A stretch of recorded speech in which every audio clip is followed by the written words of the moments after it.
அஸ்ஸலாமு அலைக்கும் வரஹ்மத்துல்லாஹி வபரகாத்துஹ். பிஸ்மில்லாஹ் வல்ஹம்துலில்லாஹ் வஸ்ஸலாத்து வஸ்ஸலாமு அலா ரசூலில்லாஹ் வ அலா ஆலிஹி வ அஸ்ஹாபிஹி அஜ்மஈன். அம்மா பஅத். அன்பார்ந்தவர்களே, இன்றைய வகுப்பிலே இன்ஷா அல்லாஹ் அன்-நஸீஹா என்ற தலைப்பிலே சில விடயங்களை பார்ப்போம். தமீம் இப்னு அவுஸ் அத்தாரி ரலியல்லாஹு அவர்கள் அறிவிக்கக்கூடிய ஒரு செய்தியிலே நபி ஸல்லல்லாஹு அலைஹி வஸல்லம் அவர்கள் கூறினார்கள், அத்தீனுன் நஸீஹா குல்னா லிமன் قال لله ولكتابه ولرسوله ولأئمة المسلمين وعامتهم. இந்த நபிமொழி ஒரு முக்கியமான விடயத்தை நமக்கு அறிவுரை செய்யக்கூடிய ஒன்றாக அமைகின்றது. இந்த ஹதீஸுடைய பயன்பாடுகளை நாம் எடுத்து பார்ப்போமானால், நபி ஸல்லல்லாஹு அலைஹி வஸல்லம் அவர்கள் கூறுகிறார்கள், மார்க்கம் என்பது நஸீஹாவாகும், உபதேசம் செய்வதாகும், நன்மையை நாடுவதாகும் என்று கூறிய போது சஹாபாக்கள் கேட்டார்கள், யாருக்கு யா ரசூலல்லாஹ் என்று கேட்டபோது நபி அவர்கள் கூறினார்கள், அல்லாஹுக்கும் அவனது வேதத்துக்கும் அவனது தூதருக்கும் முஸ்லிம்களுடைய தலைவர்களுக்கும் பொதுமக்களுக்குமாகும் என நபி அவர்கள் பதிலளித்தார்கள்.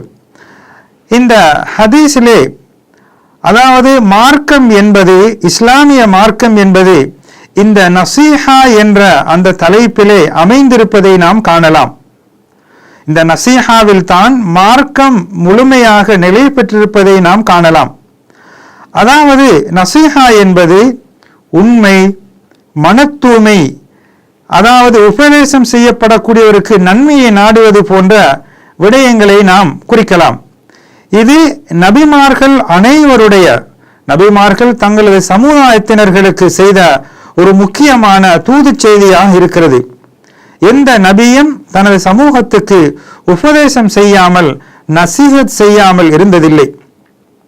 இங்கே அல்லாஹுக்கு நசீஹத் செய்வது, அல்லாஹுக்கு நன்மையை நாடுவது என்றால் அல்லாஹுவை நாம் ஓர்மைப்படுத்துவது, அவனுடைய முழுமையான பண்புகளை வர்ணிப்பது, அந்த முழுமையான பண்புக்கு மாற்றமாக முரண்பாடாக வரக்கூடியவைகளை எதிர்த்து அவைகளை பரிசுத்தப்படுத்துவது, அல்லாஹுக்கு பாவம் செய்யாமல் தங்களை பாதுகாத்துக் கொள்வது, அல்லாஹுக்கு நேசத்துடன் வழிபடுவதின் பால் நிலை இருப்பது, தொடராக வழிபாடுகள் செய்வதன் மூலமாக நிரந்தரமாக இருப்பது, அல்லாஹுக்கு நன்மை செய்கின்ற விடயத்தில் அதனை நேசம் கொள்வது, பாவம் செய்கின்ற விடயத்திலே அதனை எதிர்த்து கோபிப்பது, இறை நிராகரிப்பாளர்களுக்கு எதிராக போராடுவது, அவர்களுக்கு நேர்வழி கிடைக்க வேண்டும் என்ற ஆசையும் அவாவும் கொள்வது, பிரார்த்திப்பது, அவர்களுடைய அந்த நேர்வழிக்காக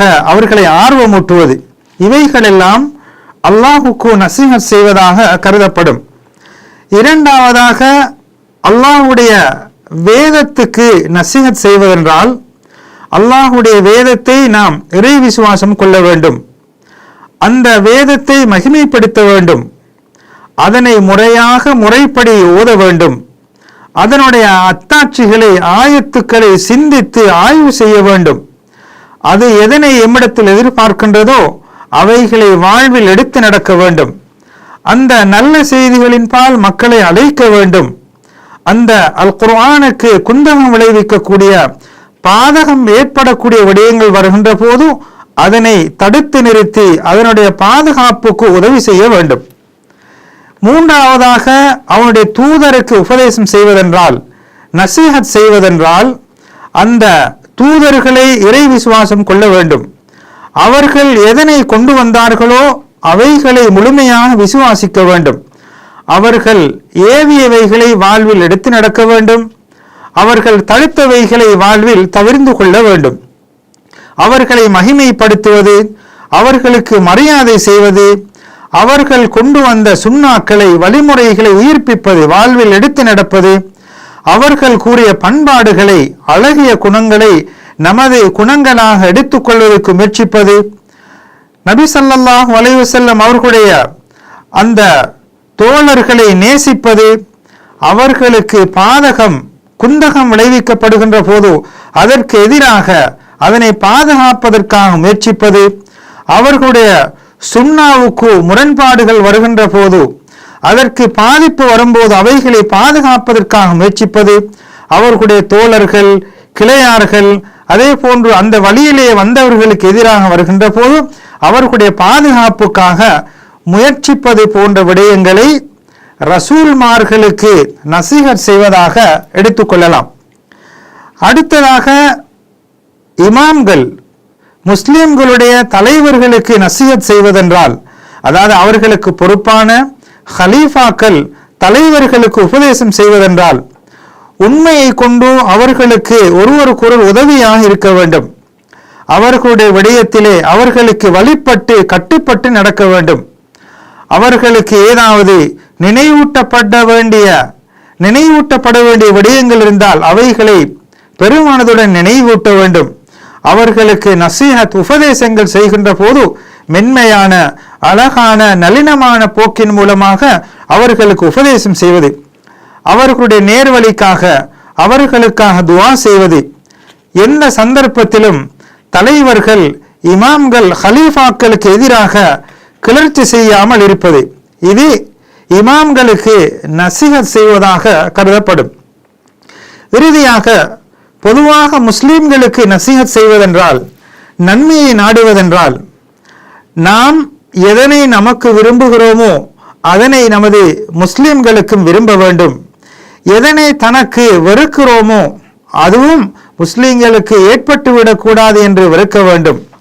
அவர்களுடைய உலகம் சார்ந்த, மார்க்கம் சார்ந்த விடயங்களிலே அவர்களுக்கு வழிகாட்டுவது, அவர்களுடைய குறைகளை மறைப்பது, அவர்களுடைய எதிரிகளுக்கு எதிராக அவர்களுக்கு உதவியாக இருப்பது, அவர்களை பாதுகாப்பதற்காக முயற்சிப்பது, எந்த சந்தர்ப்பத்திலும் அவர்களுக்கு ஏமாற்றம் செய்து விடாமல், அவர்களுக்கு எதிராக பொறாமை கொள்ளாமல் அவர்களுடன் நடந்து கொள்வது, இவைகளெல்லாம் முஸ்லிம்களுக்கு நன்மையை நாடக்கூடிய விடயங்களாக இருக்கிறது.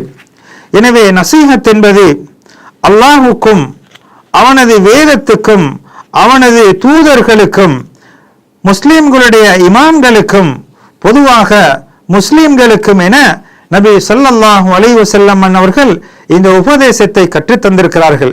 எனவே இது எதனை எம்மிடத்தில் எதிர்பார்க்கின்றதோ அந்த முறைப்படி வாழ்வதற்கு வல்லவன் அல்லாஹ் நம் அனைவர்களுக்கும் அருள் புரிவானாக. வஸ்ஸலாமு அலைக்கும் வரஹ்மத்துல்லாஹி வபரகாத்துஹு.